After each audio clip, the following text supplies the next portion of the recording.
বীরত্বপূর্ণ অবদানের স্বীকৃতিস্বরূপ milestone school and কলেজের প্রয়াত শিক্ষিকা মাহেরিন চৌধুরীর কবরে শ্রদ্ধা নিবেদন করেছেন রংপুর, নীলফামারী ও ঠাকুরগাঁও বর্ডার গার্ড বাংলাদেশের সদস্য এবং শিক্ষার্থীরা।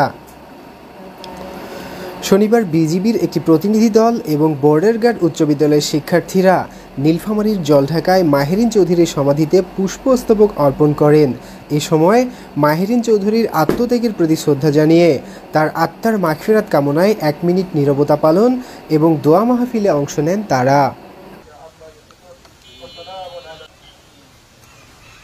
মেহেরিন ম্যাম একজন মহিষী নারী, যিনি শিক্ষক সমাজের একটি রোল মডেল হিসেবে আমাদের পরিচয় দিয়েছেন, এবং কি আমরা যে মনে করি যে বাবা মার পরে যে শিক্ষকের স্থান, সেই কাজটি তিনি করিয়ে দেখিয়েছেন।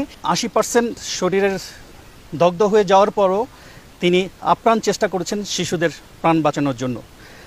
তার এই মহান আত্মত্যাগ, তার মানবিকতা, সাহসিকতা পুরা জাতিকে অনুপ্রাণিত করেছে। এই মর্মান্তিক এবং এই হৃদয় বিদারক ঘটনার জন্য বিজিবি পরিবারও গভীরভাবে শোকাহত, মর্মাহত ও বাকরুদ্ধ।